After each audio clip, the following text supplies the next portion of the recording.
The Batteries Included podcast is brought to you with United Chargers and their Grizzly range. The next generation of Grizzly is here. Meet the Grizzly Ultimate, the most powerful AC Level 2 charger for home use. With a maximum current of 80 amps, that's 19.2 kilowatts. Your vehicle could be charged up to twice as fast as a standard Level 2 and up to 15 times faster than a Level 1. And of course, it's Wi-Fi connected, so you can take control of your home charging, view stats, set a charging schedule, take part in demand response programs, and control your charger remotely. And that joins the lineup alongside the original Grizzly Classic. The Grizzly Duo, designed to charge two vehicles at the same time. The Grizzly Mini, a portable charging station. And the Grizzly Smart, a revolutionary smart EV charger. Those chargers can adjust the current from 16 amps up to 40 amps, that's 9.6 kilowatts. Plus, the Grizzly Ranger IP67 rated, built in Canada, and with the highest quality materials. You can order yours right now. Go to unitedchargers.com, that's unitedchargers.com. Hello and welcome to the Batteries Included podcast. It's Friday, November the 8th, and this is episode 62. On today's show, we'll be talking about how a new presidency could affect the electrification of the US transport system. The Volvo EX30 in the US gets its arrival moved up to this year, and Suzuki revealing their first EV and its Toyota DNA, and of course much, much more. I'm your host, Martin Lee, from the EV News Daily podcast. Joining us today is the irrepressible Mr. Tom Malogany, senior editor at Inside EVs and host of the YouTube channel State of Charge, and Dominic Yoni, longtime EV journalist and host of the YouTube channel Drive Electric with Dominic. Thank you very much for joining us. We'll kick off this week with something that's been happening in the background. As you know, Kyle's been super busy with so many of these long 2-3 hour videos and been super stressed when he's particularly on the West Coast, and it's a 7:30 start sometimes, about joining every week and committing to be here. So we said to Kyle, there is no need for you to get stressed about this. This should be fun. We're hanging out with the audience, and he is, such a good friend of all of ours. We don't want to see somebody stressed out. So we said, look, just come when you can. So when he is not here, people are in the comments being like, oh no, where's Kyle this week? Want to hear from him. We want to say to you, we don't want to have any expectation that we expect him to be here for that 90 minutes and give that big regular commitment of time when he's absolutely snowed and so busy. And I know that he'll be here when he can, and other weeks he won't. And we'll bring in guest presenters as well, of which, if you know anybody that you'd like to see come on, then let us know in the comments. So we want to mention that's been happening in the background the last couple of weeks. We want to give him a much easier ride of things. And of course, all the usual out of spec stuff is all happening. Tom, you've known Kyle for years, actually through his dad to begin with back in the day, and what he's built out of spec into is huge. But Tom, it's such a time commitment to make that channel and to be here for an hour and a half every week. It is, and Kyle does a lot of traveling, and I used to do a lot of traveling in my earlier years covering electric vehicles. But now that I have this studio here and I'm concentrating on charging, I don't attend as many of the events that Kyle does. They're super important for him to do the first drive events, to do walk-arounds of the EVs. I don't get into that stuff as much as he does. So it's easier for me to do these shows, these weekly shows. But he's on a plane 2 or 3 days of the week sometimes. And I totally get why it's tough for him to, he ends up moving his out-of-spec schedule around to make the podcast. And that's where he makes money. So that's why it's probably the best if there's no pressure for him to show up. But on a week that he can, he'll just message us and say, hey, guys, Friday I'm open, so I'll see you guys then. But it's good. I think it was a good idea for us to just tell everybody, don't expect him here every week. He's going to show up when he can. So that's pretty much how it's going to be. With that said, I won't be here next week, guys. With that being said, I'm just telling you now really quick. I'm not going to get into it, but this thing here is a meter collar to allow electric vehicles to allow somebody to install an electric vehicle charger in their home when their home doesn't have the sufficient electric vehicle circuit availability. They're at their electric capacity. So I'm going next Friday up to Vermont with on an installation that's co-sponsored by Kia. And Kia has got involved with this company called Connector that makes this product. And they're currently getting them certified around the country. So if your house doesn't have the capacity to add a 50 amp circuit for charging, they can come put one of these meter collars on and charge it from the meter. And it's a smart collar. What it does is if you're charging your car and then your house is drawing more power to make it, it would be overloading your main, the electric car charging slows down or stops. So it won't allow you to overdraw what your home's capacity is. So I'm going to be shooting a video way up at the top of Vermont. It's like a 5-hour drive from my house next Friday morning. So unfortunately, I won't be here next week, but we'll get to talk about how that went, and I'll have that video up shortly after we shoot it. It looks like great technology that's done properly as well, not a sort of, a dodgy thing that you're strapping on. So, and a car maker involved as well, which is brilliant. All right, so let's get this one out of the way. We won't dwell on it. I think everyone's a little bit tired of this topic, but we will need to talk about this because there was apparently an election this week in the United States, and someone returning to the White House who, until he got $130 million from Elon Musk, was incredibly anti-EV. And then when Musk's money came along, publicly said on stage, hey, I'm all for EVs now. I've got to be, was the phrase. I've got to be. So it makes sense to talk about that a little bit. Now, during the previous presidential term, there was no real impact on electric vehicles, but we are going back a long way. A handful of mostly short-range EVs on the market. Tesla saw great growth during that time, but was largely without competition. The mass-market Model 3 and the Model Y as well. Remember back in the day, we were counting our way to 200,000 vehicles, and like, who's going to get there? And then the incentives, the subsidies went. Well, they didn't quite go. It tapered every quarter, but we were like, when's Tesla going to get to 200,000? And when's GM going to get there? And a Nissan with the Leaf. I don't miss those days of waiting to get to 200. And so, the new or the outgoing White House, very, very pro-EV. So we'll see what the next 4 years are going to be like for electric vehicles. Now, obviously, there's Chinese EVs, a different beast than 4 years ago, and also making vehicles in Mexico.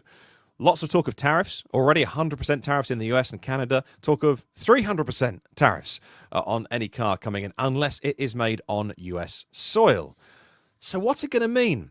We need to look into our crystal ball a little bit. And do any of us know? Tom, you have some thoughts on this. What do you think? Well, Martin, as you said before, in the first Trump presidency, electric vehicle sales continued to rise every single year. Then the first year Trump was out of office, they declined because that was COVID. But then they bounced back and have continued to climb every year. So even though in the first administration, the Trump administration was very anti-electric vehicle, they removed California's clean air waiver. They lowered CAFE regulations, which allows automakers to produce more combustion vehicles and less zero emission vehicles. They lowered that back down. When Biden came in office, they raised it back up, but it goes in tiered over the next few years. We could expect that to be taken back down again. So the manufacturers will be under less pressure to develop and sell electric vehicles. But this industry doesn't run on 4 years. The automobile industry, they look 5 to 8 years out constantly and longer. And this type of yo-yo is really bad for the U.S. automakers, where you have an administration that's against electric vehicles and says, we're going to tear down regulations. You don't have to make them. Then the administration comes in and says, we're pro EV. We're going to give more money. We want to be all electric. Sometime in the next 10 years. And then an administration comes to us and says, don't build those EVs. We're going to take the CAFE regulations down. That's the worst thing that automakers want. They want stability. They know what to plan for because, like I said, they have to plan 5 to 8 years out on their product cycle. So I don't think if we had presidents that could last a decade, there would be a bigger impact, I think. I think the manufacturers are just going to go at it with the plans they were having. This isn't going to really change very much what any of the automakers put out. What could hurt EV sales under a Trump administration is if he does remove the federal tax credit. There's a lot of talk of that happening. There's a good chance that it'll happen, that electric vehicles will no longer have a federal tax credit. And in fact, Elon has come out multiple times saying that should go away. Good electric vehicles don't need to be incentivized. And I understand what he's saying in that point. Tesla did just fine when they didn't have a tax credit. But they do have an incredible competitive advantage financially because of how the company is run and how lean it's run. The GMs, the Fords, the companies that have dealer networks, dealers add $3,000 to $5,000 onto the cost of a car. They're not making that $3,000 to $5,000. Just the whole fact that there's a dealer network involved in it, it costs automakers somewhere between $3,000 to $5,000 more. So Elon almost has a federal tax credit advantage over these other companies without having that. And he's proven that Teslas can sell just fine without a tax credit. So if the credit gets removed, Tesla will continue to sell, pretty much just fine. They might have a little bit lower sales, but the other OEMs might get a significant hit from that. I mean, for instance, I have my Equinox EV now, right? You guys know that. Just in the last 2 weeks, 4 of my friends right here in my town, Chester, leased an Equinox EV from the dealer that I got mine. It's funny. It's like there's 5 of us now driving around with the same car, and they're all either black or white too. Nobody got it blue or red or anything. And honestly, these are people that have no interest in electric vehicles. All 4 of them. No interest in an electric vehicle. They did it because they looked at a car. They said, wow, that's a nice car. Is that electric? See, it's electric. How much did you pay? And I tell them what I paid on the lease because of the incentives. And they're like, where's your dealership? And they went down and leased one. Now, of course, I'm setting chargers up in everybody's house and so forth and so on. But that goes away if the federal tax credit goes away. Those 4 cars would not be on the road. And that's just one little example of how that would sell and how that would hurt them. Now, I'm all for having fair competition, and I don't like incentives. And I want the incentives to go away on electric vehicles, just not right now. I think we need them for another 4, maybe 5 years. That's it. Through 2028, 2029. I mean, you can round it off and say 2030. And I would sign on right now to say all the subsidies have to go away by 2030. We'll keep them on the next 5 years, and that's it. They have to. That we've given them the training wheels long enough, but they have to come off at 2030. And then the manufacturers have clarity. Okay, this is when we have to have price parity in our dealerships at that point, or we're not going to be able to sell these cars. But the way it is now with this yin yang, every 4 years, we'll give you money, we won't give you money. It hurts the U.S. automakers. It really does. So it's going to be interesting to see what happens. It's not going to stop electric vehicle sales. It can slow them down for the next few years, and then we'll see, who's in the White House 4 years from now. Yeah. But it's not doom and gloom. It's going to hurt, and it's going to put less. I think we're going to see less. The electric vehicles growth is going to slow now for the next couple of years. Don, what do you think? Oh man, so I'm not really sure what to say because I don't really know what's going to happen. Because I have my crystal ball is broken. So, but yeah, I just see. I'm just kind of worried that he's going to totally gut the IRA. The act is really not only subsidizing our consumer purchases of electric vehicles, but also the industry gets money for subsidizing battery making and other things like that in the industry. It's also there's a huge incentives to bring the supply chain, the electric vehicle, mostly battery minerals supply chain to the U.S. and it's if that all goes away, I mean, it's kind of it's going to be replaced, I guess, by also a 10 to 20% tariff on everything imported into the country. I believe was one of the promises. So I just don't know how this is going to really. I don't see a whole lot of positive things for electrification over the next 4 years at least. Yeah, so I'm not really sure what's going to happen. I would say if you're on the thinking of buying an EV, I would say we talked about this on our battery bargain show on Wednesday with Martin. Um, like I say, and there was an article actually similar to this in on Inside EVs. Basically, if you're going to buy an EV, maybe do it now or soon while there is an incentive on used EVs or new EVs. I would say, if you know you have to get a new car sometime in the next year, I would consider moving your time scale up just to cover your bases. Maybe it won't go away. A lot of promises were made the first Trump administration that there wasn't a whole lot of follow through in some places, and I'm crossing my fingers that electrification will be one of those things this time around. But I don't know.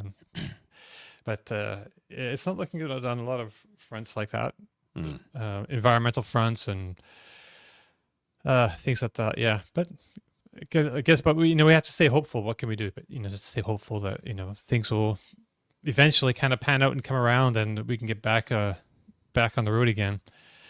And that doesn't mean we can still do all our own parts individually as people, and just keep doing what we're doing. Drive electric. Talk about how much we enjoy the experience with other people, and I think electrification will slow down possibly, but I don't think I think it's the needle's too far over to stop it, because other markets like China, Europe, all these other markets are going electric with a gusto, and if our automakers don't keep up with what's going on with the other automakers in the world, I mean, we're going to be stuck to this one little market.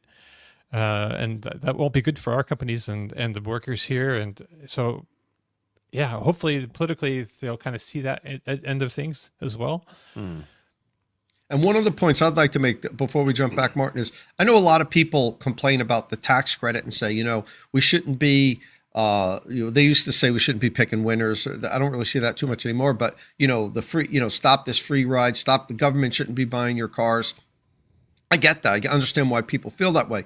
But one of the things that I've always said is I'd be totally fine with today ending all electric car subsidies if we ended our subsidies for oil and gas, which people never complain about that. They don't complain that some of the biggest oil and gas companies in the world are getting hundreds of billions of dollars from our government for exploration, for refinery.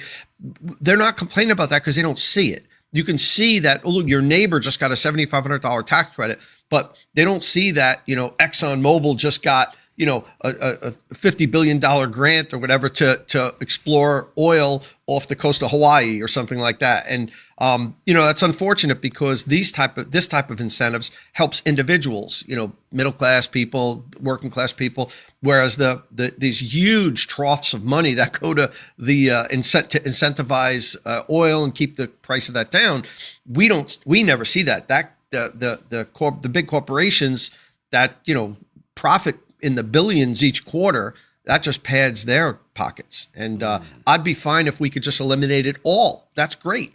But that would be great. Yeah. It seems like everybody complains about the incentives that help the little guy, but they don't complain about the big incentives that these big companies take because they don't see them and they really don't know about them. But they're there. Yeah, absolutely. And they also grease the wheels, so they keep that money going. There's yeah. There's a reason why they keep getting those subsidies year after year, after year.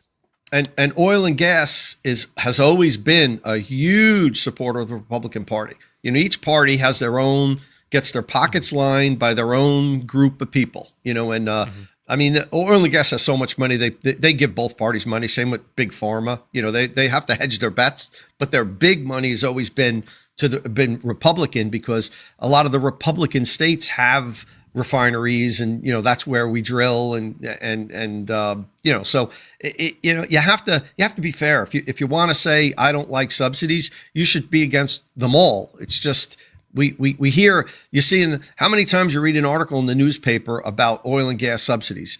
Never. But like the federal tax thing is constantly out there, and people keep reading it and say, that's not fair. My neighbor got $7,500 for his car. I didn't want an electric car, but nobody gave me $7,500 for my gas F-150, so I get it. That upsets a lot of people, but we should really take a hard look at all these subsidies if we're going to start cutting subsidies. Yeah. I think what's interesting is it's a global industry now, and it's so much more complex and nuanced than many people realize, and even I understand. And so there's a few arguments here that need to be pointed out. Firstly, is that all of that EV investment was in red states, and it wasn't just 100 jobs here and 100 jobs there. It's in the tens of thousands and hundreds of billions, and so that's private money. That's private money that's come in from all the car makers, from the battery makers, from the South Koreans, and to then remove anything that was legally promised is going to be awfully fraught. And you can have as many presidential powers as you think you have. But it is really only one branch of how the US is run. And, you can drag that out for at least 4 years through the court system. If you say, we've been investing hundreds of billions in all of these red states, so whether you're battery makers or, Hyundai, Kia, etc., in tens of hundreds of thousands of jobs. Firstly, the Republican leaders in those areas will be a very loud voice to say, you're not getting rid of that investment in our state. No one's really talking about that. Whether they have any influence, we don't know. Whether they want to pick that fight, we don't know. But also, this will just get tied up for years in the courts. And it's not just a matter of a signature by one person and sweeping changes. These things can't just be brushed away when the investment is in hundreds of billions of dollars, and promises that have been made, and money that's been distributed already. So that's the first thing. The other thing about people that complain about subsidies and say about EVs have money off them are often the people as well that say, I'm never going to buy a Chinese car, and you can stick your Chinese cars or whatever. And that's, again, it's absolutely fair to say that.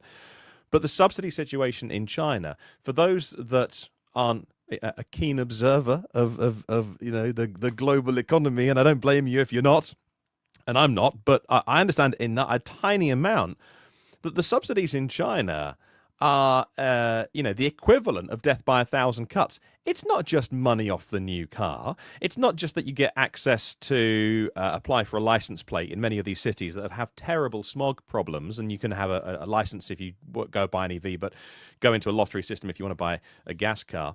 But it's at regional level and local level. And if you have a fleet of cars and you are a government organization, you are only allowed to buy domestic car makers. And there's people coming into the reception of your workplace saying, and this happens, people come in with a big box of mobile phones of, we think that you should probably trade in your Apple and, your non-Chinese phone for one of these phones. And we think that would be a very, very good idea, don't you? And the workers are like, yeah, okay, we'll have a Chinese-made phone. Do you know what I mean? So there is many, many levels of soft power and financial incentive in China.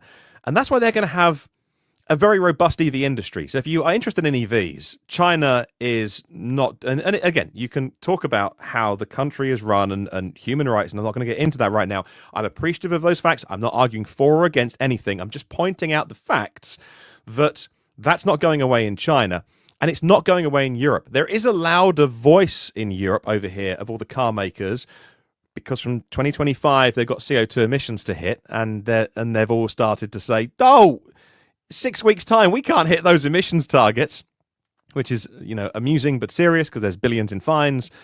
But they should have not done their profit maximization strategy of just selling big, heavy, gas-guzzling, profitable cars and SUVs and started to make some cheaper EVs, because then maybe they would hit their CO2 targets. It's their own fault. But also, it's also very complex because there's hundreds of thousands of employees and families and supported by wages and stuff. So it's not as simple as saying the US can just get rid of your subsidies overnight. And there are some things that can happen with presidential power. But in a global industry, my message to my friends in the US would be, just be really careful what you wish for, because you have a dominant automotive industry at the moment, but it's in decline. And if you want Ford and GM and, Stellantis just laid off a whole Jeep factory, if you want the US automotive industry to become more and more insular and look inwards and just sell gas cars, you're going to have a much smaller automotive industry And I hate to say it, but the rest of the world, as much as, you think it's important, I think what is important to me and, where I live and where you live, it's very important to you. But for the rest of the world, if there's no more Ford or GM, I mean, China doesn't care. China's quite happy about that. And so careful what you wish for, not investing in having one foot in the future. But who knows what, as Dom says, who knows what will happen. Just try and think it through before having that argument on social media and all those kind of things. But that's easy to say, isn't it? So that's my perspective from many thousands of miles away from you. Well, thank you for that, Martin. Okay. Yeah, thank you. I think we could probably move off this now. I think we could almost do a dedicated like midweek show on the effects of what we think that we're going to be at with this. But I think we're probably getting people tired of politics now. For now. Well, moving on, just like we went over this, we missed this part of the beginning. Speaking of Kyle, Autospec has an I90 Surge video, the third installment of that.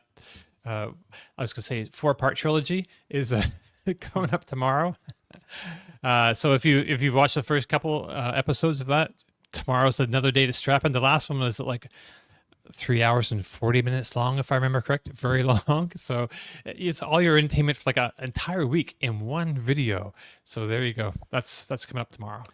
Well, back in May, the Electron adapter NACS NACS J3400 to CCS1 was recalled. Now it's the turn of another major manufacturer to have their adapters on recall. And Tom, you have a video just out. It's box fresh describing the situation. What's gone on? Yeah, so don't forget, Martin, after the Electron, we actually had the official Tesla adapter.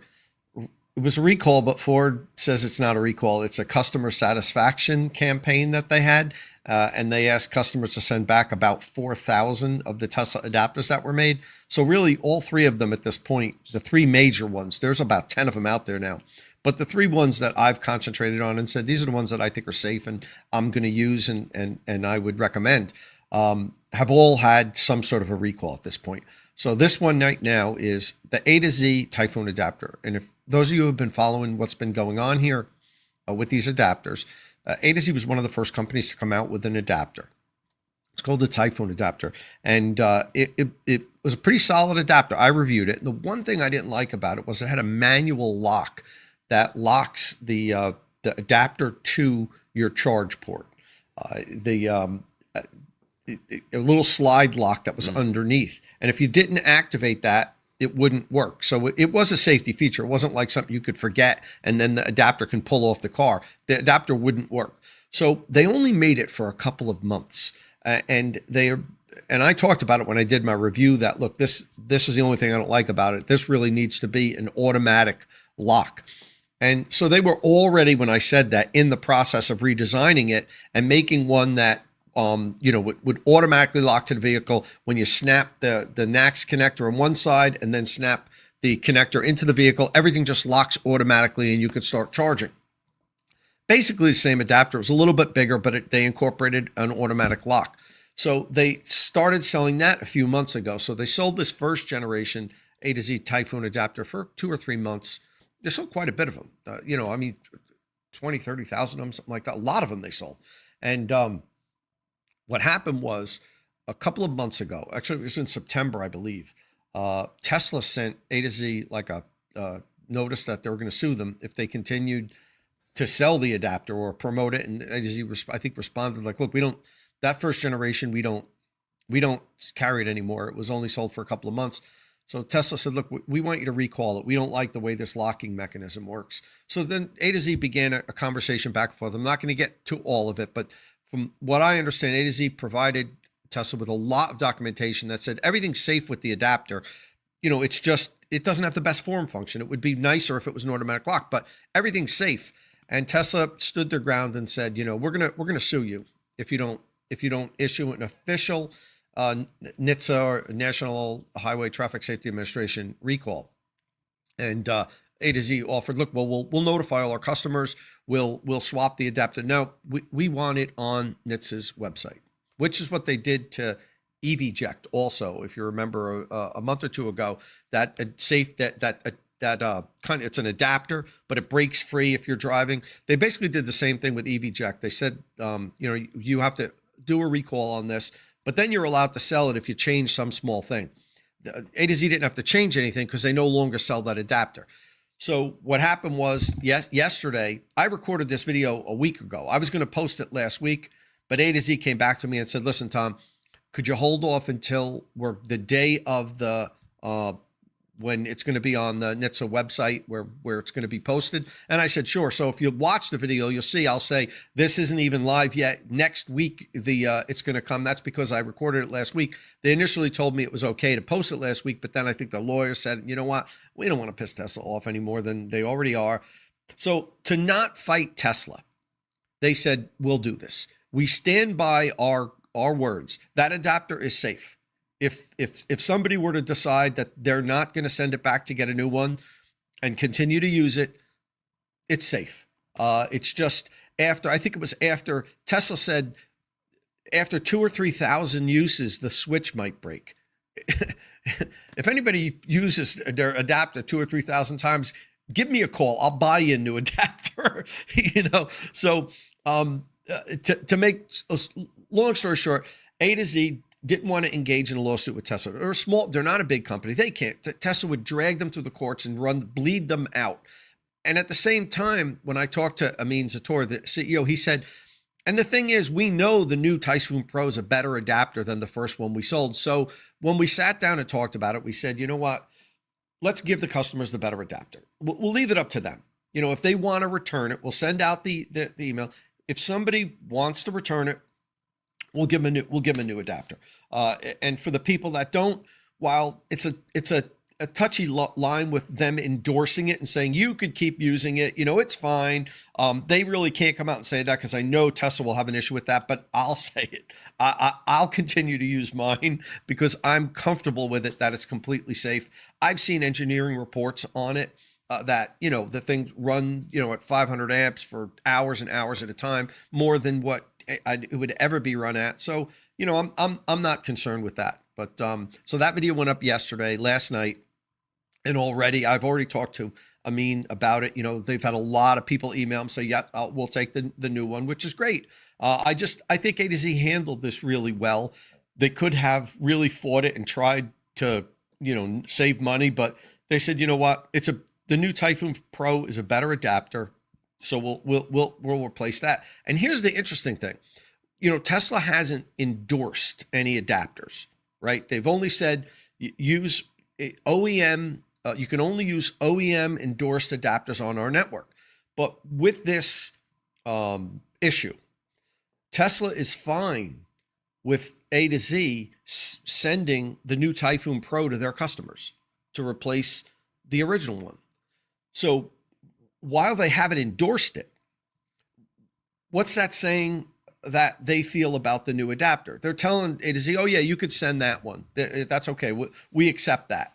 So if Tesla had a problem with that, don't be fooled. Tesla has thoroughly investigated all the adapters out there. They've gotten them, they've taken them apart, they've had their engineers, work on them, because they already sued one company.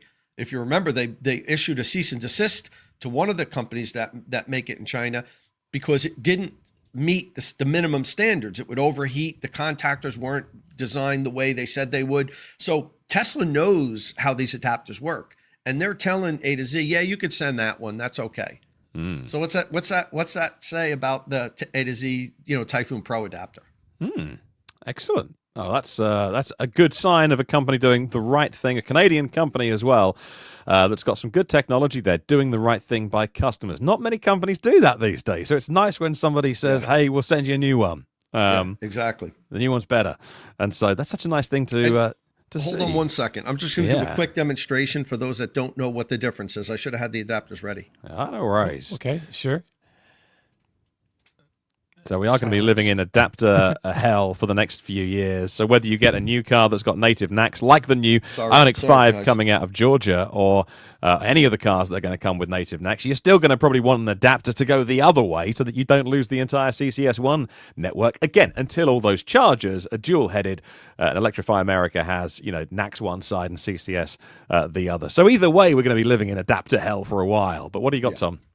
So these are the two. This is the original A to Z adapter, and this is the A to Z Typhoon Pro. You see this one a little bit longer because it has this automatic lock on the bottom here. This is the root of the issue under here. See this? There's a manual lock that you have to snap it forward to lock it and push it back to release it. That's the issue that Tesla didn't like. With the new one, you don't have to. You just put the connector in. You snap this into the vehicle, and then by pressing this one button on the top, it releases both sides at the same time. It doesn't have two different locks. It's a better design, and there's no question it's a better adapter and a better design. I'm not arguing that. The whole problem here is, was the first one unsafe, and did it require a recall? I don't think it is, and I have, some substantial evidence that I believe it isn't, some of which I'm not really wanting to reveal because I don't want A to Z to get in trouble with Tesla or if we make Tesla look bad, they might go after A to Z, and I don't want that to happen. I'm very comfortable with using this adapter. They might go after anyone that's made an adapter. So, you've got Ford having the Electron 1B redesigned. Nothing wrong with the existing one, but Ford wanted it differently. And anyone who then goes to a third party apart from Tesla, Tesla could, it's conceivable, throw their toys out of the pram and say, no one can use any adapter apart from ours. But again, how would anybody know? Because they're essentially dumb devices. They're not smart connected devices. There's nothing in them that authenticates. But still, they could if they wanted to make it a bigger deal. So yeah, let's not poke the bear, and it's good that there's now a third-party choice of good adapters on the market as well. Also, some good news this week. This is fantastic. The highly anticipated Volvo EX30 was delayed earlier this year with the announcement of those 100% tariffs on Chinese-made EVs. As Polestar came out and said, Polestar said, look, we're effectively a Swedish company. 9 of our 12 board members are US residents or from Europe. We are based in the UK, listed on the NASDAQ, and all our cars are designed in Sweden. But because who owns the company, and also because, regardless of who owns the company, but because they want to make them in China, because it's cheaper to make it there and the quality is just as good, Polestar say we can't sell our vehicles in the US if we do make them in China. So that was happening with the Volvo EX30 as well. But they have got the big facility in Ghent they can use here in Belgium. I say here, but in Europe at least, where they can move that production to. Equally, Cupra, the performance bit of the Spanish bit of VW, have said we can't possibly move our production away from China and still make any money. So different car makers are taking it, from a different perspective. But the plan was to wait until sometime in 2025 to import those vehicles, those EX30s, to the US with that supply from Belgium, which wouldn't get the Chinese tariffs. That plan has changed, and we think that before the end of this year, Volvo will start fulfilling US customer pre-orders. Our friend Kyle, who has a reservation on one, got the letter saying that the EX30 twin-motor performance will arrive in the US ahead of schedule, and he can now configure. Volvo is going to prioritize the most in-demand model, but the single-motor version will still come next year. MSRP for the twin-motor performance is $44,900. Which is not a million miles away from what they said it would be a $35,000 car, but that's that was for the base model. So still a fantastic price for what is a vehicle that has now sold over 100,000 units. And that's probably a month-old data. It might be 110,000 units now, all around the world. That's great news. We've seen it in Canada as well, that when they announced that the Chinese tariffs were coming in on the 1st of October, a lot of Canadian dealers had already started to import those cars from China and stick them on their lot. So for our Canadian viewers, if you want an EX30, go and find one now that was imported in September, because there's no tariffs on those vehicles, and you can go get yourself a good deal. But Dom, this is great news on a car that people are really some of the heat's died down about it, but really excited about.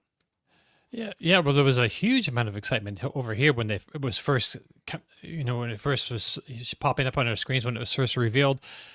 Just a ton of interest, a lot of pre-orders, and then people's hearts got broken, and when it ended up being delayed and it's, so far out, and now that $35,000 mark is kind of a hot spot for the market. It's like the low end of the EV market, and there's a lot of people down, like myself, who would be looking at that part of the market to buy an EV.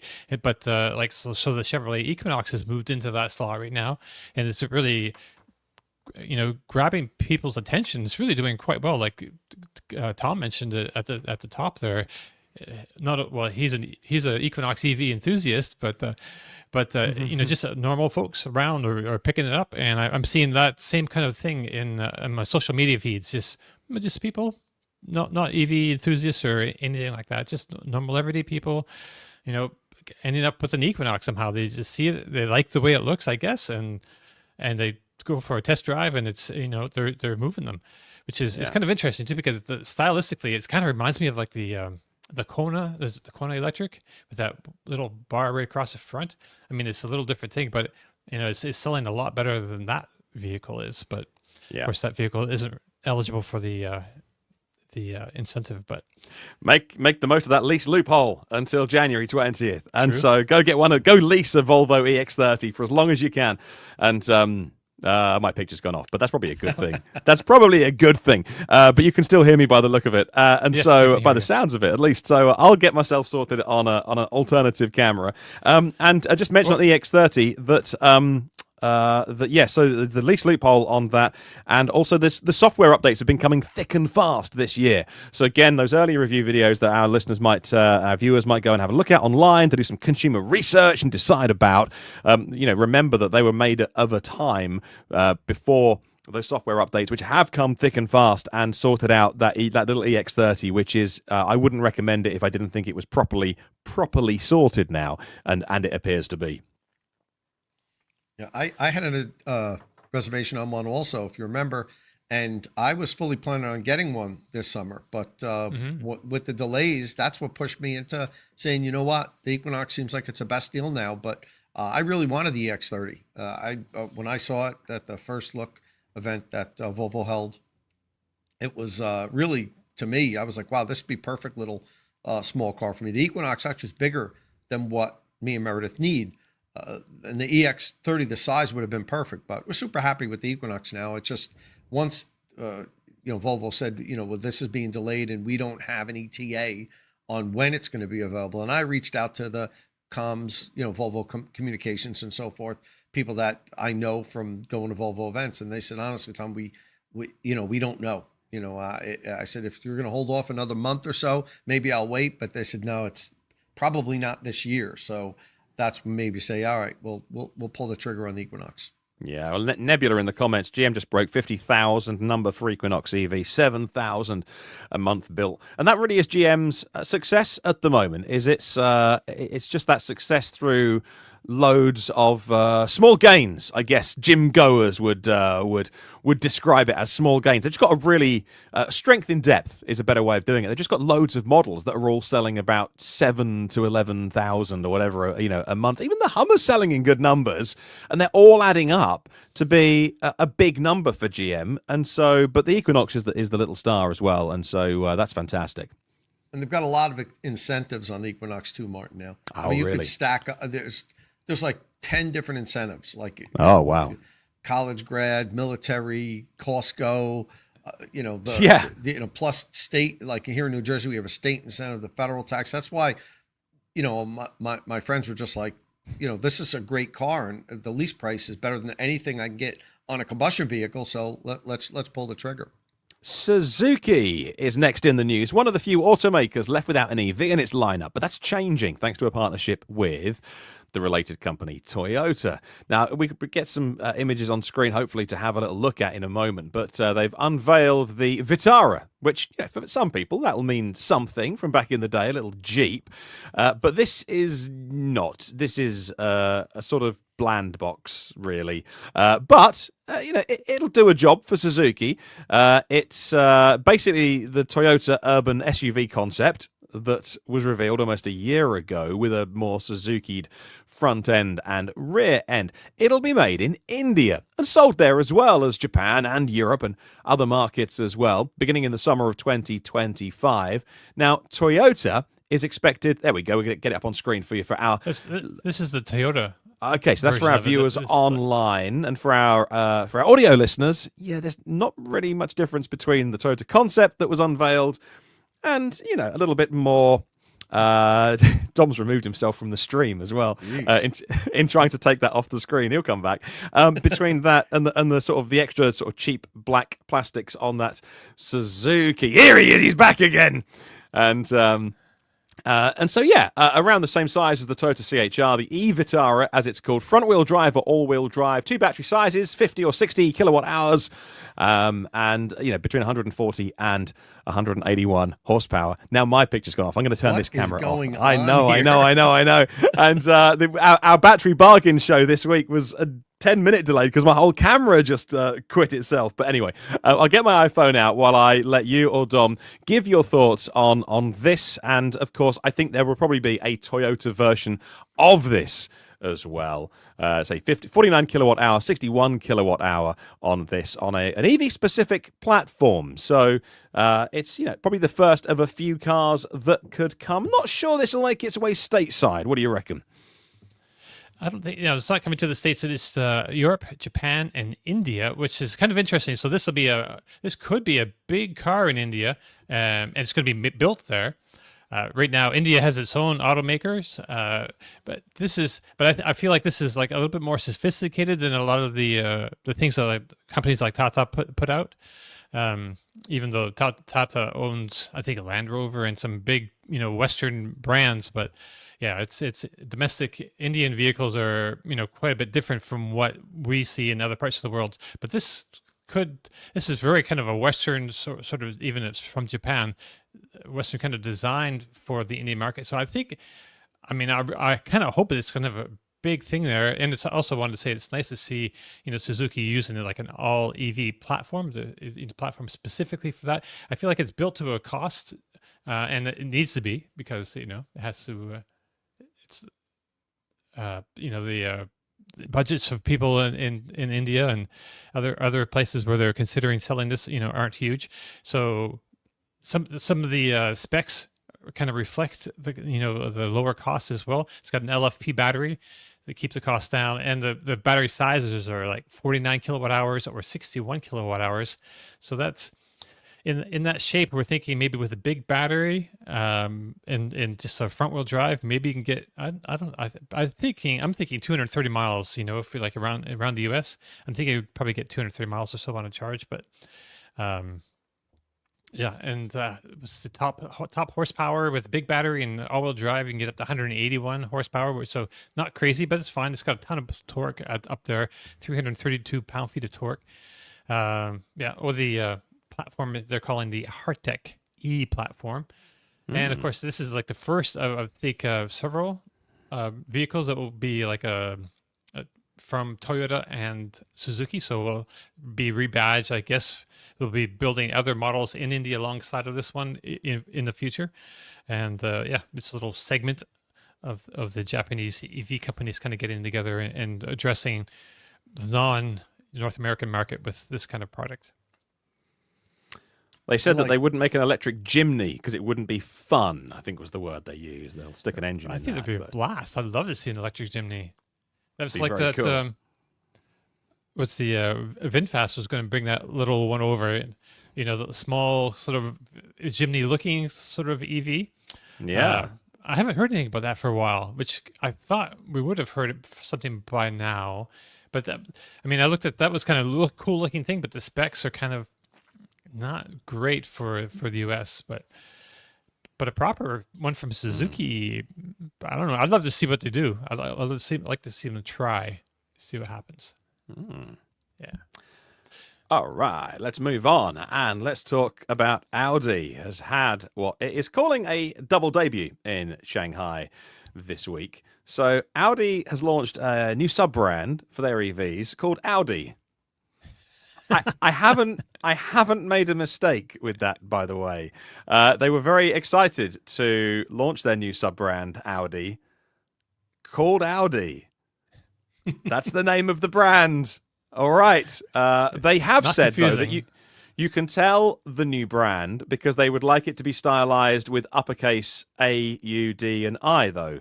So the new uppercase Audi brand is new to China, and that's what sets it apart. And who says that the German automakers are facing issues in the automotive market right now with something totally not confusing like their new brand, Audi? What have you got? It's an Audi Audi. Okay, whatever. It's oh no, now my camera's fallen over as well. Oh no. Oh, what a week it's been! Kyle What a doesn't week show it's- up for 1 week and everything just falls apart. Oh, what a week! What a week! This is a okay. good-looking car, though. Yeah, look at this. So that's the actual car is very nice, very handsome car. Station wagon vibes about it as well.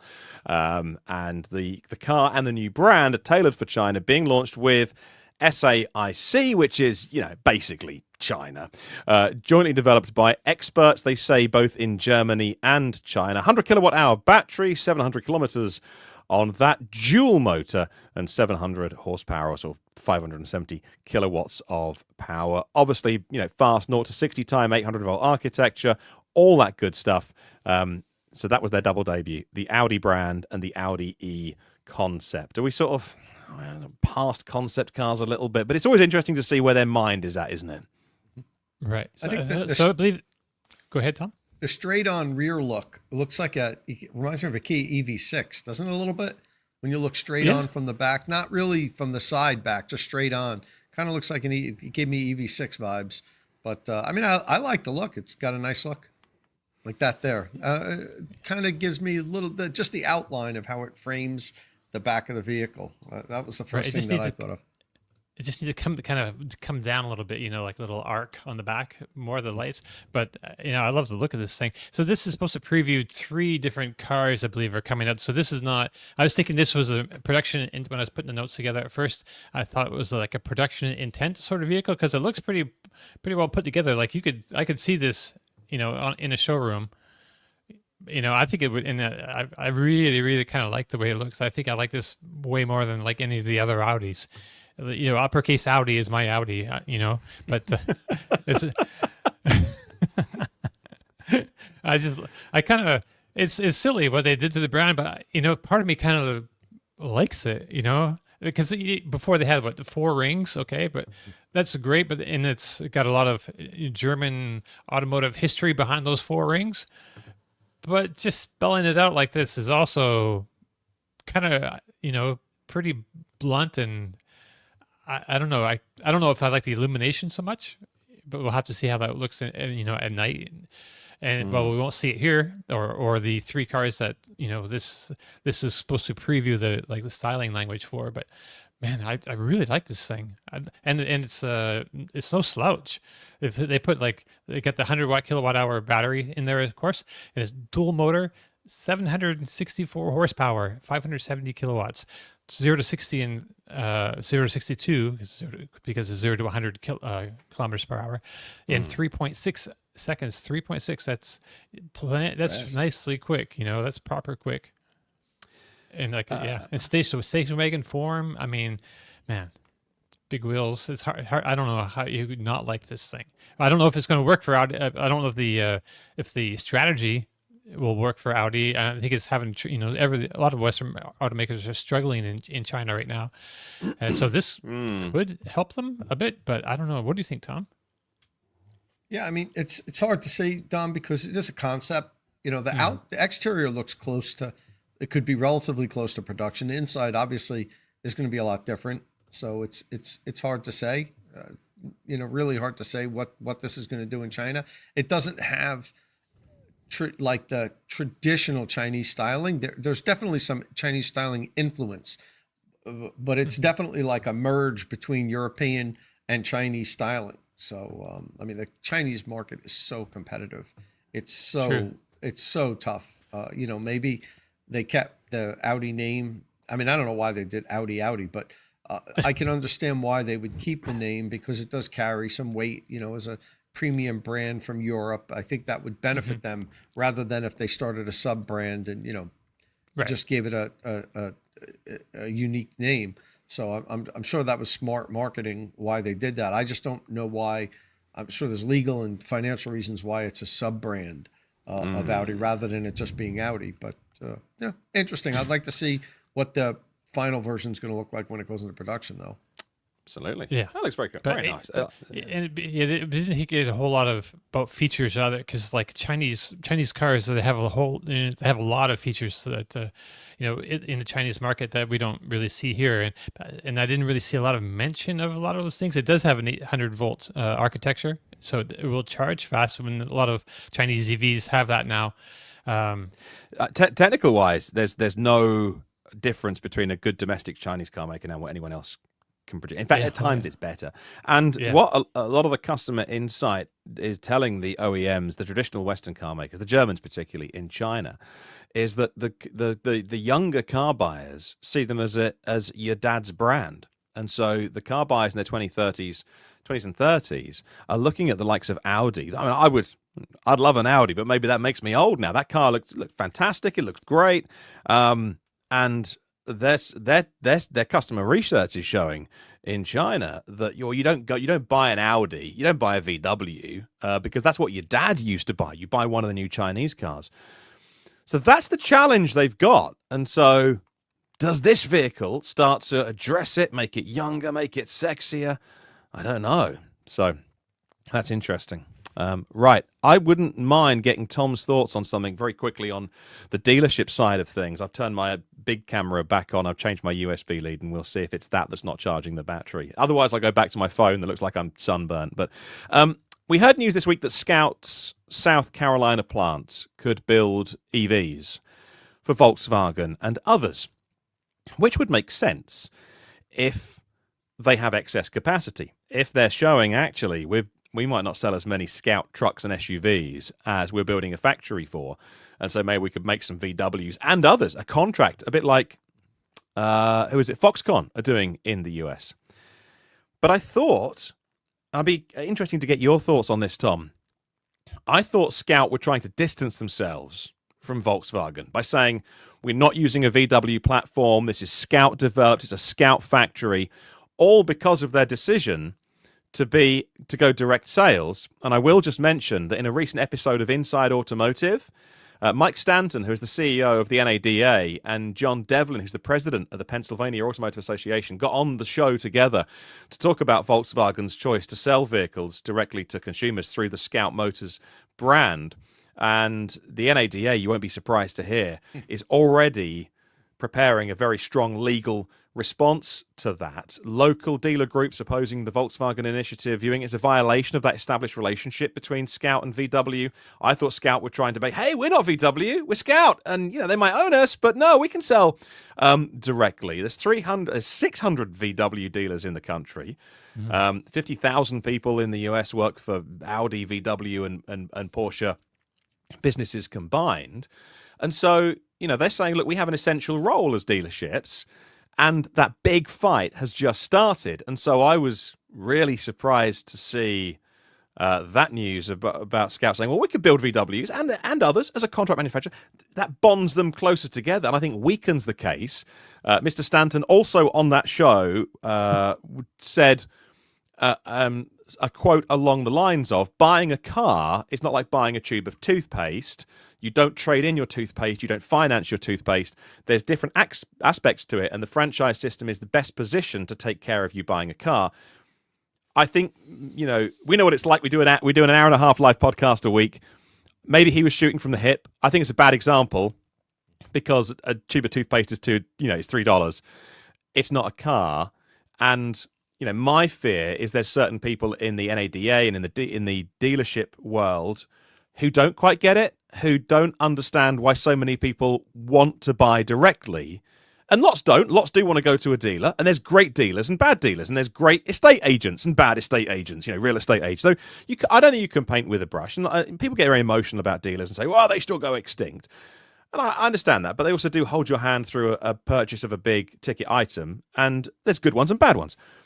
And I think that's a bad example for him to give, because no, cars aren't like toothpaste, but people do want to go online, choose a color and a spec and a price, not have an email that says, come in and we'll talk numbers. They don't want to do that. And so I wonder if sometimes they need to sort of live in the real world a bit more and sort of not have the blinkers on. But also that whole Scout issue, I'm really surprised they'd say, oh, we make VWs in our factory, because that bonds them closer together. And then you can't sell your vehicles directly under US law. Tom, what did you think when you sort of heard that news? So one thing that you said that I want to comment on is that, they need to take their blinders off. They're not living in the real world about direct sales. And that's the dealer associations, the NADA, they're not blind. They absolutely understand this whole minutia, Martin. They know that there are a lot of people that would prefer direct sales. That there's no misunderstanding here. But it's all about money and control. And they control the industry right now. Nobody, outside of before Tesla came and kind of started to tear down the wall, and Rivian's following them and Lucid's following, all of which have active lawsuits in different states and so forth, and are being constantly. I mean, these new startups, the dealer associations know that they're struggling to live, and they're just trying to bleed them as badly as they can with lawsuits and litigation, so that they just buckle and give in. And thankfully, Tesla kind of snuck in under the radar. I think the NADA and a lot of the state dealer associations didn't think Tesla had a chance of survival, or they would have fought much harder. If they can go in a time machine now, NADA and the local dealers, the dealer associations, like in New Jersey, we have NJ Car, the New Jersey Coalition of Auto Retailers. If they could see where Tesla's at right now, 15 years ago, there would be no Tesla, because they would have put everything they could into fighting and stopping them, and they would have succeeded. But they kind of felt, well, we'll let them have a couple service centers in each state.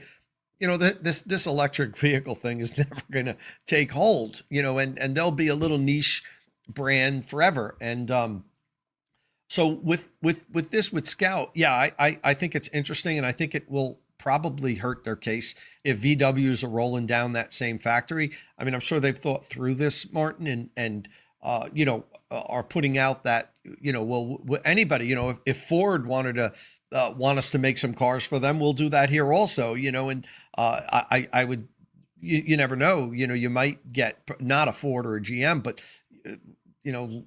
you might have a smaller auto manufacturer, maybe another startup, come and say, even like a VinFast or somebody, you say, sure, if you could pump out 50,000 cars a year for us, and you've proven that you know how to make cars and everything, and they'd be built in the U.S. so they'd qualify for tax credits if those tax credits are still here. I can understand that will help them a little bit, but make no mistake about it, Volkswagen and Scout are in for a battle. State by state, there will be lawsuits. They will be fighting them.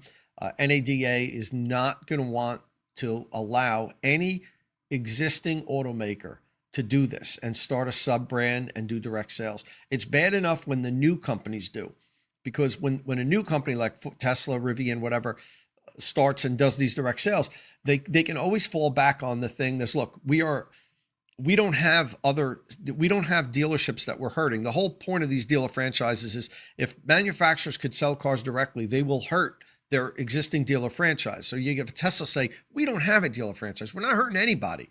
But now when you get involved where Volkswagen owns Scout and they're selling directly, well, some of the Scout vehicles kind of direct completely, compete with an Atlas or something. Yeah. Now all of a sudden you're taking sales out of Volkswagen showrooms. NADA is going to fight this tooth and nail. And now if you have, a Scout vehicle rolling down the assembly line and a Volkswagen Atlas going right next to it down the assembly line in the same factory, that doesn't look good, and it gives NADA some ammunition, as you said. Yeah, and Ford tried really hard to not even do the direct sales model, just to do a halfway house to it.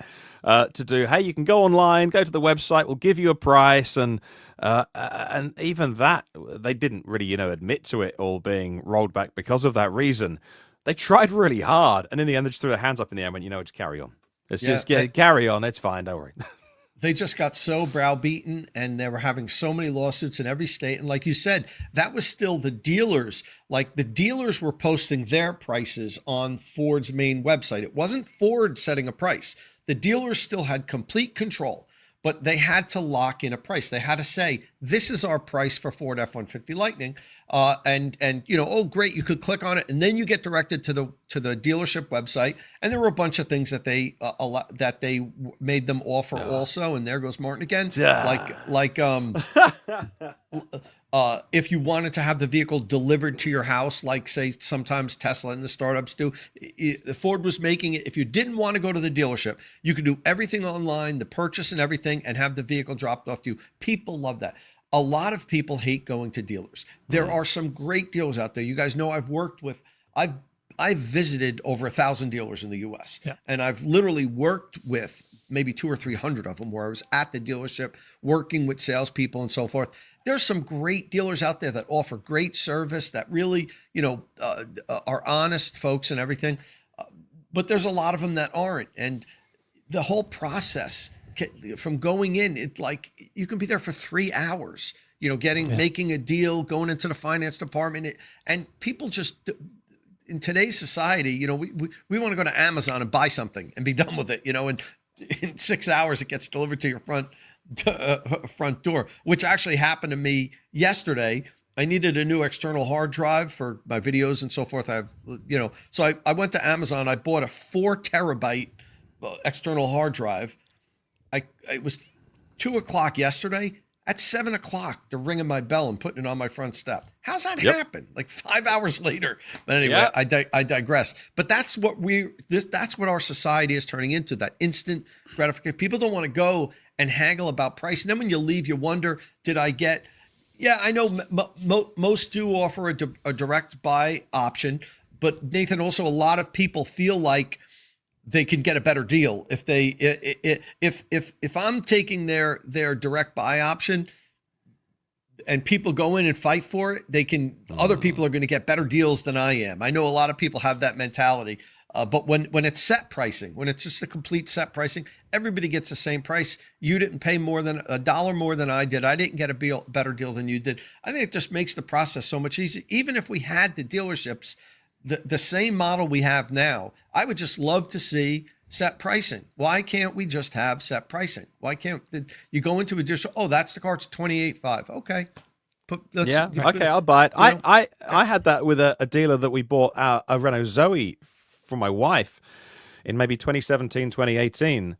And I walked in, and I'd bought, I think, cars from them before. It was the Renault dealer here in Poole, if anyone knows it, in Dorset. And they had the one I wanted in blue. And I said to the sales guy, because this is going back a long, long way, and it wasn't a huge amount of money. And I think it was like 7 or 8 grand for the Renault Zoe with the 40 kilowatt hour battery. I said, how much is that one? And it was like 7,800 or whatever. I went, great, let me give you my card. And he said, I've just got to go check I can do that deal with my boss in the office. And I had to say, stop now or I'll walk out. You just told me a price. I'm happy with the price. I'm giving you cash. He was like, well, you're buying it. And I'm like, now. I'm buying it now. I'm not asking for finance. I'm giving you money. Here's my card. He was like, I've just got to go check a thing. Because that's his knee-jerk reaction was, I've got to go in the back office. And I know he was going to go back there, have a sip of tea, wait about 5 minutes, make me sweat a bit, and then go, oh, I can get you I fought really hard for you, mate, and I can't quite get that deal from my bob, but I'm going to fight really hard, like some sort of estate agent. Yeah. And I'm like, no, I'm buying it now. And he was like, okay. And I gave him money, and I took the car.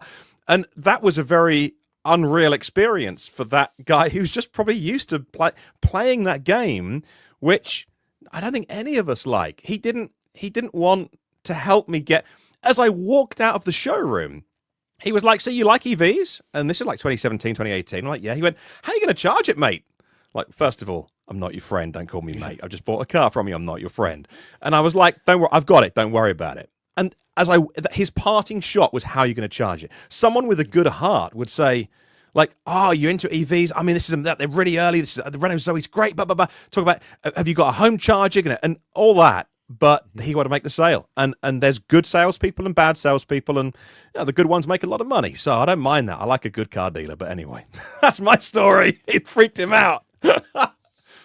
Okay, where are we? That's an interesting comment on this whole, using the Scout factory to build other things, like a contract manufacturer like Magna. So someone mentioned like Rivian R2 production there. Tom's VinFast suggestion, man, that would be very interesting because VinFast was, all about to spend a pile of cash on, building a factory, and then they kind of put that on hold for now. They could jump into a Scout factory.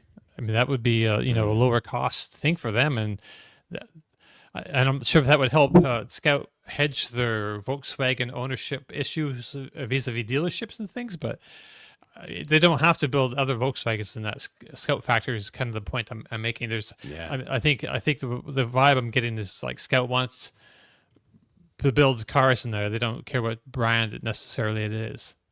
Yeah, and I think if they want to try and fight that, then they need they'll always use their Scout Motors email address. There'll be no VW branded bits inside, but that's not practical because the extended range version will have a VW engine from somewhere in the company. Scout aren't going to develop an engine from scratch, and so it's going to be very hard to argue that you're not tied intrinsically to Volkswagen, given they own you. So we might finish early today. This is great. There was a thing we needed to share about Tom's got a couple things happening. Well, first, get them on screen. This thing first. Oh, the Mini is huge. This is Tom's thumbnail for a video coming out. When is it coming out, Tom? Today. All right. Yeah. The full review on the Mini E Connect, which is a Mini E, God, my old car. The Grizzle E Mini Connect, which is a 40 amp portable charger and super compact. And I will say, super impressed with it. It actually scored the highest on the charger rater that any charger ever scored. Wow. Low price, great solid unit. I even run over it with my Lightning to make sure that the case won't break. Dunk it in a bucket of water for a while. Do all those fun tests. It's bulletproof. The Grizzlies are usually made super well with their aluminum enclosures, NEMA 4 aluminum enclosures. And what a tiny thing this is. I mean, you could just, it's a portable unit, but you can just hang it on the wall. It comes with a wall cradle and just use it as your everyday charger. It's 40 amps, which is great, 9.6 kilowatts. Super deal, in my opinion, $399 from our channel sponsor. Not just saying that, I won't, if United Chargers puts out a dud, I'll be the first one to say it. And but this isn't. It's a great unit. Comes with 4 different adapters, standard, which you very rarely see that. And also, really? Yeah, four charging adapters come standard with it. So okay. you get the unit with an NEMA 1450 and then 4 different plugs. And the cradle to mount it on the wall, which usually these portable units don't come with. Some of them do, but not many. And the connector holster up on the wall behind me. Most of the portable units, again, don't give you a wall-mounted connector holster. Usually just the permanently wall-mounted ones do. What else? Oh, and you got to love Gleb, the CEO of United Chargers. He puts a packet of, it's called like Uncle Ben's buttery popcorn or something. He puts a pack of microwave popcorn in every charger. So, really? With a little sign like, here's a free gift from us. Give us a good rating on Amazon. Nice. So it's like he's like bribing you for a good score on Amazon for the Grizzly Mini with a thing of buttery popcorn, which is pretty funny. But but the unit itself's a great unit. Abidoy is asking, is it a smart charger? Yes. Oh, wow. Yeah. Wi-Fi connected smart charger. You could use the Grizzly Connect app, and also Gleb is actually as we, without getting into a long discussion about, how at NL where it closed up and the OCPP compliance, like you had to go through the software, so they all became dumb chargers. But Gleb always talks about how United Chargers, his OCPP compliance is in the hardware, so anybody could use another app He's actually going to be making an announcement, I think this week, that all Grizzly owners will have a second app to use if they don't want his app, his Grizzly app. All they do when they're commissioning it is direct the charger to connect to another app, and you can then use that. So that's that. It can use it has two apps that you can use, which is it's the only charger out there on the market now that you have your choice of app to connect it to, and that's good for all the Grizzly products. Excellent. I think I might get one myself. I'm just kind of saying, I mean, I haven't felt the need to get one because the one I have works, but it's like an old juice box. It doesn't even have like a label on it. It's like so ancient. And, but I would like to have like a Wi-Fi connected smart charger. That'd be cool. And that's a great $399. That's a good price. Super deal. And free popcorn. And like I said, for everything it comes with, it's really it's really a great deal. And the thing performed flawlessly, passed everything. They make good chargers up there, chargers at super prices. So, you can't get anything on the market like this for $399. My previous highest recommended portable charger was the Juice Booster or Juice Plus. They have two different names, J Plus Booster in the US. That was my favorite portable charger, but it costs like $700. It's really expensive. The thing's bulletproof, just like this. But now, United Chargers came out and undercut it. Most of the portable chargers you can buy on the market today are garbage. Honestly, most of them they're just not made well, and they have very short life, and they're expensive. So the cheap ones won't last if you use them regularly. Even the Webasto units that like come with Ford products, they used to be higher quality. I don't know what's happened to them the last few years. But now, so many of my followers tell me that their Webasto units fail after, they're using it as their daily charger, and after 6-7 months it just fails. So it seems like whatever Webasto's doing, they've made them not as reliable as they used to be. Interesting. Yeah. So, Tom, you had something else that you wanted to talk about today too, right? So you have the pictures there. I just want to give a quick shout out.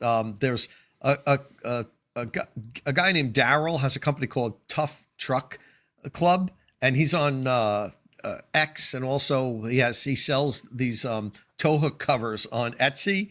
And he saw that I have a Lightning, and he messaged me. He said, "Hey, would you like me to make you some tow hook covers?" And I said, "Yeah, sure, might as well." He goes, "I can customize them. I can make them state of charge." So I said, "Yeah, why don't you make me a couple?" Charge on there. So you see that, and so we can customize them. He has the special ones for the Cybertruck too, and they come in a whole bunch of different colors. You could, like I said, you can find them on X, Tough Trucks Club, and also he has a website that he sells them on, and they're pretty cool. They protect that tow hook cover, and they add a little bit of style. You could get them in whatever color you want. And the Lightning has blue accents, so he was able to give me the same color that the truck has accents of. So just want to give him a little plug there. Nice. It's kind of like the version of the little foam things they put on the front splitters of like Dodge Chargers and things. Dodge Challengers. A lot of them you see with a big lip on the bottom of the front end. They have a little foam to kind of protect them, I guess, from bumping up against curbs.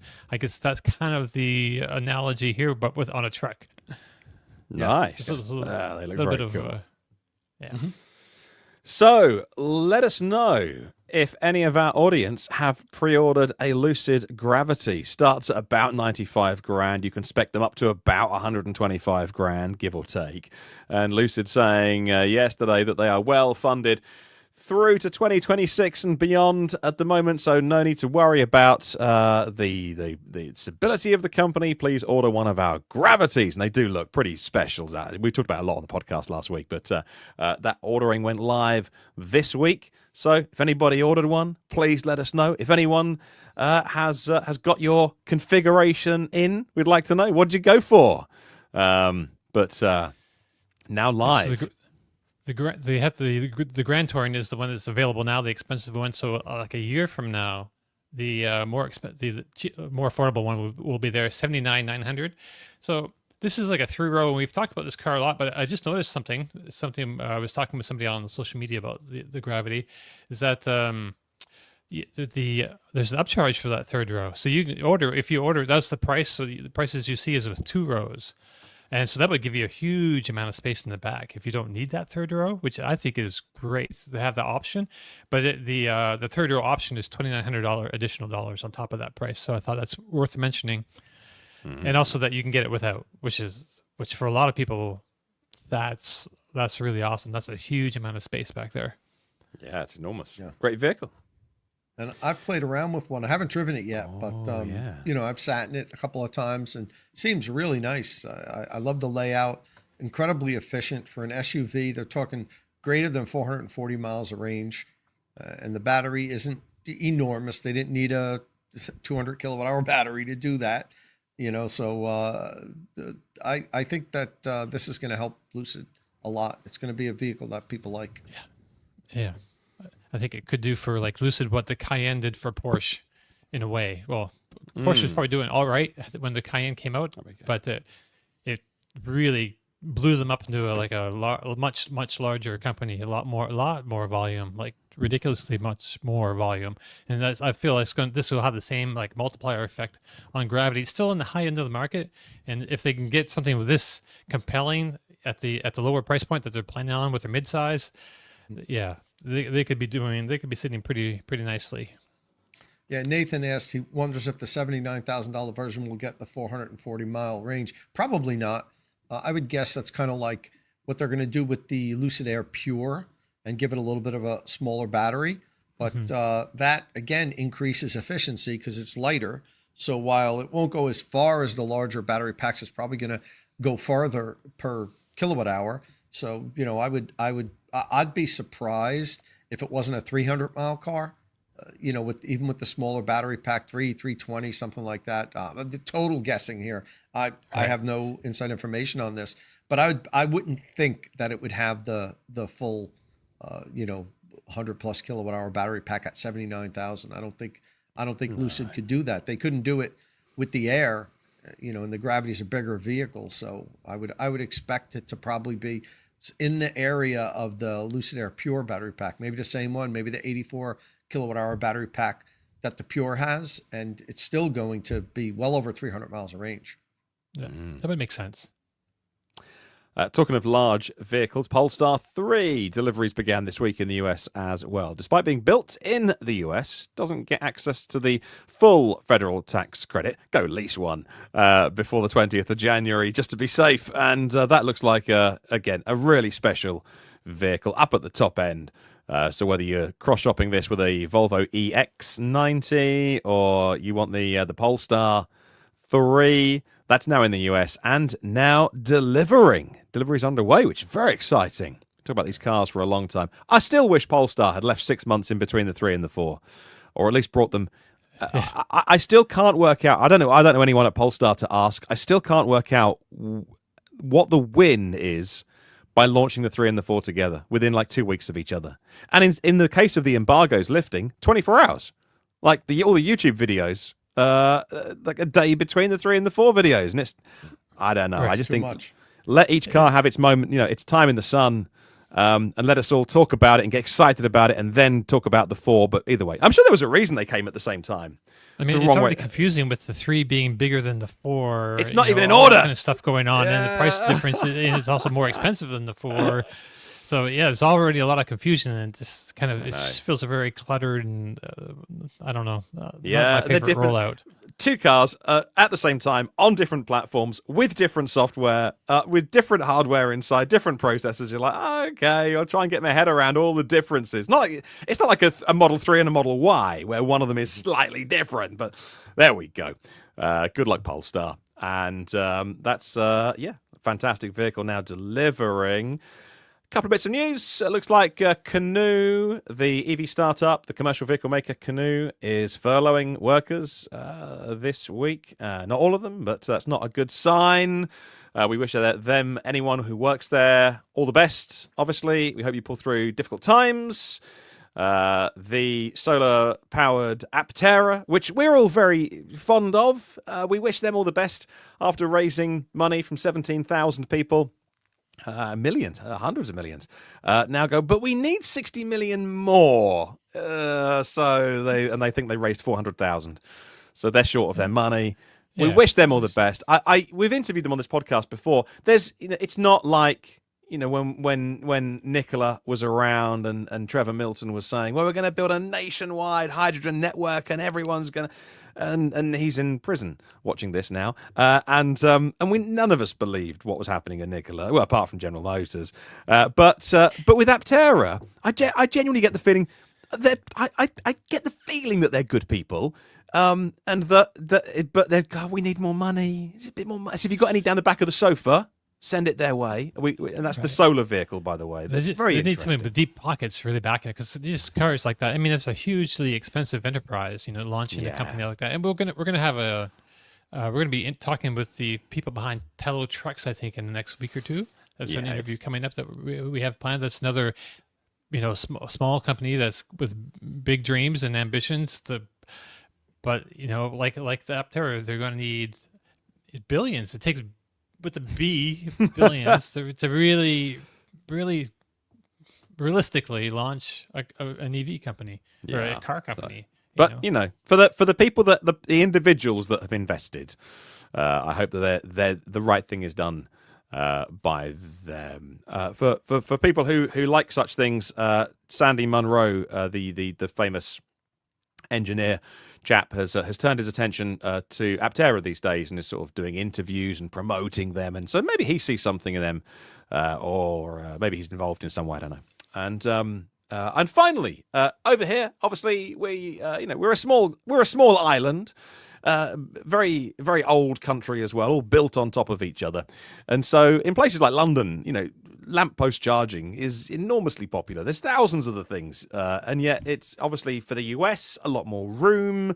The suburbs and the sort of the general move out means that you just got a lot of land in America, and you have driveways. But it was good to see the news this week of AT&T and Voltpost collaborating to put these into some of the big cities in the US, the big urban areas.